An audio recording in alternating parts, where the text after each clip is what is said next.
कथा आईचं शेवटचं स्वप्न भाग 1. एका छोट्याशा गावात सुमन नावाची विधवा आई आणि तिचा मुलगा रोहन राहत होते.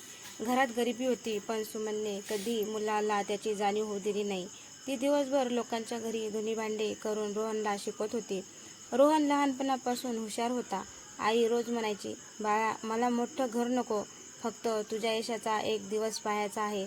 रोहनही मनापासून अभ्यास करत होता. पण कॉलेजला गेल्यावर त्याला शहरातील श्रीमंत मित्र मिळाले. हळूहळू त्याला आईची साधी राहणी, तिचे फाटके कपडे आणि गावाकडचं बोलणं लाजिरवाण वाटू लागलं. एके दिवशी सुमन त्याला भेटायला शहरात आली. हातात त्याच्या आवडीचे लाडू होते. रोहन मित्रासोबत उभा होता. आईला पाहताच तो चिडून म्हणाला, तुम्ही इथे कशाला आलात? मला लोकांसमोर लाज वाटते. हे ऐकता सुमनच्या डोळ्यात पाणी आलं. तिने शांतपणे लाडूचा डब्बा त्याच्या हातात दिला आणि म्हणाली, ठीक आहे बाळा, फक्त तुझी आठवण आली म्हणून आले होते. ती मागे वळली, पण तिच्या मनात काहीतरी कायमचं तुटलं होतं. सुमन गावात परतली, पण तिच्या चेहऱ्यावरचं हसू कायमचं हरवलं होतं. गावातील लोक विचारायचे, काय सुमन, रोहन कसा आहे? ती नेहमी हसून एकच उत्तर द्यायची, माझा मुलगा खूप मोठा माणूस होणार आहे. पण रात्री उशी भिजेपर्यंत ती रडायची. दुसरीकडे रोहनने आईने आणलेला लाडूचा डब्बा उघडलाच नाही. तो कपाटात तसाच पडून राहिला. काही दिवसांनी रोहनला मोठ्या कंपनीत नोकरी मिळाली. आनंदाची बातमी सांगण्यासाठी त्याने गावात फोन केला, पण शेजाऱ्याने फोन उचलला. थरथरत्या आवाजात तो म्हणाला, रोहन, तुझी आई गेल्या आठवड्यापासून खूप आजारी आहे. शक्य असेल तर लवकर ये. रोहनने उत्तर दिलं, मी खूप व्यस्त आहे. 2-3 दिवसांनी येतो. तो पुन्हा कामात गुंतला. मात्र त्याच रात्री त्याला एक स्वप्न पडलं. त्यात त्याची आई लहानपणीप्रमाणे त्याच्या डोक्यावरून हात फिरवत म्हणत होती, बाळा, मला तुझा राग नाही, फक्त एकदा ये, मला तुला शेवटचं पाहायचं आहे. रोहन घामाघूम होऊन जागा झाला. पहाटेच तो गावाकडे निघाला. पण गावाच्या वेशीवर पोहोचताच त्याला दूरवर पांढऱ्या कपड्यात गुंडाळलेली एक आरती दिसली. त्याचं हृदय धडधडू लागलं. त्या आरतीवर कोण होतं? रोहन वेळेत पोहोचला होता का? रोहन धावतच त्या गर्दीकडे गेला. जसा तो जवळ पोहोचला तसा त्याच्या पायाखालची जमीनच सरकली. ती आरती दुसऱ्या कुणाची नव्हती, ती त्याच्या आईचीच होती. आई, एक हृदय पिळवटून टाकणारी किंकाळी संपूर्ण गावात घुमली. रोहन आईच्या पाठीरावाजवळ बसला आणि रडत म्हणाला, आई, उठ ना, मी आलोय, बघ तुझा रोहन आला आहे. पण आता उत्तर देण्यासाठी आईचे ओठ कायमचे शांत झाले होते. शेजारच्या आजीने थरथरत्या हाताने एक छोटंसं पाकीट रोहनच्या हातात दिलं. हे तुझ्या आईने तुझ्यासाठी ठेवून दिलं होतं. म्हणाली होती, माझ्या मुलाने एकट्यातच वाचावं. रोहनने थरथरत्या हाताने पॉकेट उघडलं. आत एक पत्र होतं. त्यावर लिहिलं होतं, प्रिय रोहन, जर हे पत्र तू वाचत असेल तर कदाचित मी या जगात नसेल. बाळा, त्या दिवशी तू मला लोकांसमोर ओळख दिली नाहीस, पण मला तुझा अजिबात राग आला नाही, कारण आईचं मन राग धरत नाही. मला फक्त एवढंच दुःख आहे की शेवटच्या वेळी तुझ्या डोक्यावरून हात फिरवता आला नाही. माझ्याकडे तुझ्यासाठी संपत्ती नाही, पण माझे आशीर्वाद कायम तुझ्यासोबत असतील. एकच वचन दे, आयुष्यात कधीही कोणत्याही आईच्या डोळ्यात अश्रू आणू नकोस. तुझी आई. पत्र संपताच रोहनच्या डोळ्यातून अश्रूंचा पूर वाहू लागला. त्याने आईच्या चरणावर डोकं ठेवलं आणि हंबरडा फोडला. त्या दिवशी त्याला समजलं, जगात सर्वात मोठी श्रीमंती म्हणजे आईचं प्रेम असतं. पण तोपर्यंत खूप उशीर झाला होता.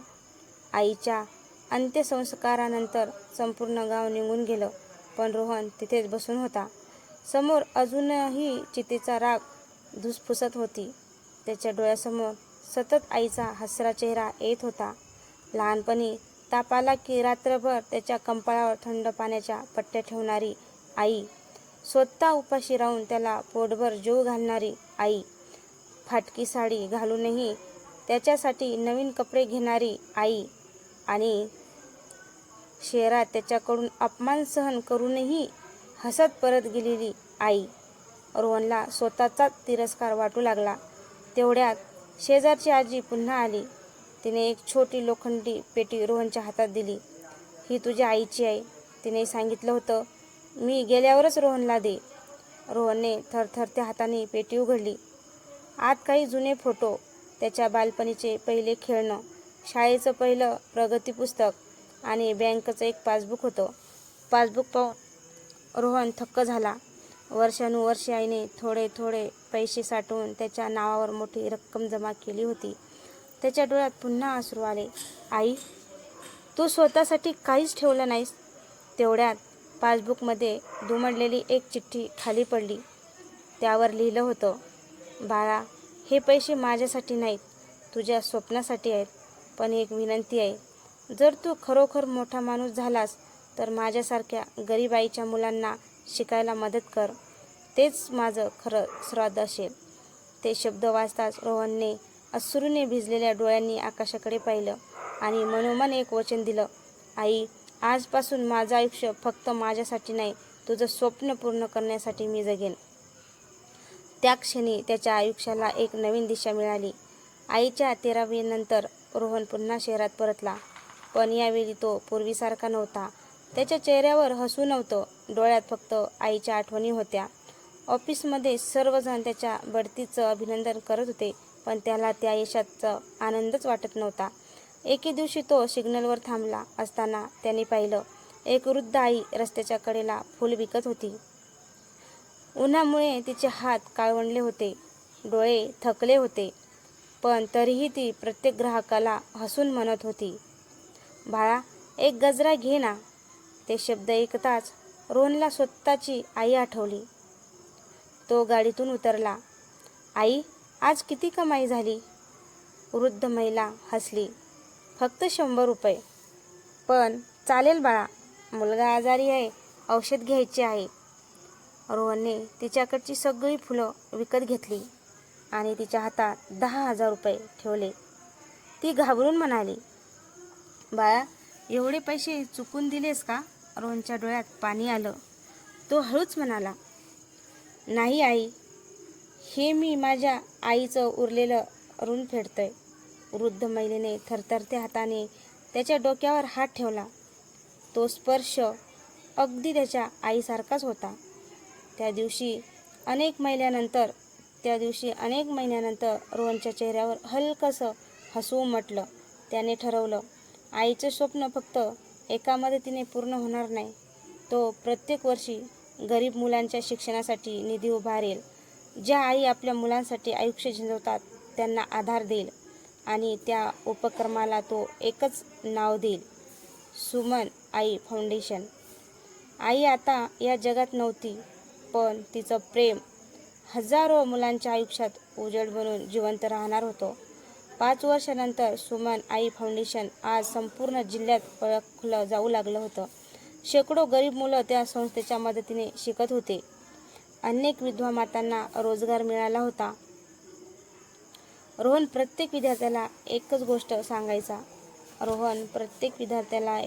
सांगायचा, मोठं व्हा, पण आईवडिलांपेक्षा कधीच मोठे होऊ नका. एक दिवस फाउंडेशनमध्ये पुरस्कार वितरणाचा कार्यक्रम होता. मंचावर रोहनचं भाषण सुरू होतं. तेवढ्यात 10-12 वर्षाचा एक मुलगा धावत आला. त्याच्या हातात एक छोटासा डब्बा होता. तो म्हणाला, सर, माझी आई तुमच्यासाठी हे लाडू पाठवले आहेत. सर, माझ्या आईने तुमच्यासाठी हे लाडू पाठवले आहेत. का रे? आई म्हणाली, ज्यांनी माझ्या मुलाला शिकवलं ते माझ्यासाठी देवासारखे आहेत. रोहनने डब्बा उघडला. आत बेसनाचे लाडू होते. क्षणात त्याचे डोळे भरून आले. त्याला आठवलं, शहरात आई त्याच्यासाठी हाच लाडूचा डब्बा घेऊन आली होती आणि त्याने तो स्वीकारलाही नव्हता. त्याच्या हातातला लाडू अश्रूंनी भिजला. तो मनात म्हणाला, आई, त्या दिवशी तुझे लाडू खाल्ले नाहीत, पण आज प्रत्येक घासात मला तुझं प्रेम जाणवते. संपूर्ण सभागृह शांत झाला. रोहनने स्टेजवरून खाली उतरून त्या मुलांच्या आईला भेटायला जाण्याचा निर्णय घेतला.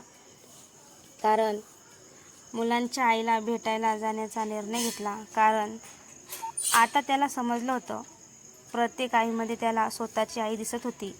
त्या रात्री घरी आल्यावर त्याने आईचा फोटो हातात घेतला आणि हसत म्हणाला, आई, तुझं शेवटचं स्वप्न आता माझं आयुष्य बनलं आहे. फोटोसमोर ठेवलेला दिवा शांतपणे तेवत होता. जणू सुमन आईचं आपल्या मुलाला आशीर्वाद देत असत होती. त्या घटनेनंतर रोहनने एक नवा निर्णय घेतला. दरवर्षी आई सन्मान दिवस साजरा करायचा. या दिवशी गरीब, कष्टकरी आणि एकट्या राहणाऱ्या मातांचा सन्मान केला जाईल. पहिल्याच वर्षी हजारो लोक कार्यक्रमाला आले. मंचावर अनेक मातांचा सत्कार झाला. कार्यक्रम संपत आला होता तेवढ्यात एक वृद्ध महिला स्टेजवर आली. तिच्या हातात एक जुनी पिशवी होती. ती रोहनसमोर येऊन म्हणाली, बाळा, मला तुझ्या आईची ओळख होती. रोहन दचकला. तुम्ही माझ्या आईला ओळखत होता? वृद्ध महिलेने पिशवीतून एक जुनी वही काढली. तुझी आई रोज रात्री यात काहीतरी लिहायची. ती माझ्याकडे ठेवून गेली होती. रोहनचे हात थरथरू लागले. त्याने वही उघडली. पहिल्याच पानावर लिहिलं होतं, आज रोहनने पहिल्यांदा आई म्हणून मला हाक मारली. आजचा दिवस माझ्यासाठी जगातील सर्वात मोठा क्षण आहे. दुसऱ्या पानावर आज माझ्याकडे जेवायला फक्त एकच भाकरी होती. ती रोहनला दिली. मी पाणी पिऊन झोपले. पण माझं पोट नाही, माझं मन भरलं होतं. रोहनच्या डोळ्यातून अश्रूचा पूर वाहू लागला. तो पुढचं पान उघडतो. त्यावर लिहिलेलं होतं, जर कधी माझा रोहन माझ्यापासून दूर गेला तरी त्याला दोष देऊ नका. प्रत्येक मुलगा वाईट नसतो. परिस्थिती कधी माणसाला बदलते. मला खात्री आहे एक दिवस माझा मुलगा पुन्हा माझ्याकडे येईल. हे वाचून रोहन स्वतःला सावरू शकला नाही. तो स्टेजवरच गुडघ्यावर बसला. आईची वही छातीशी धरून तो रडू लागला. संपूर्ण सभागृहातील लोकांच्या डोळ्यातही अश्रू आले. त्या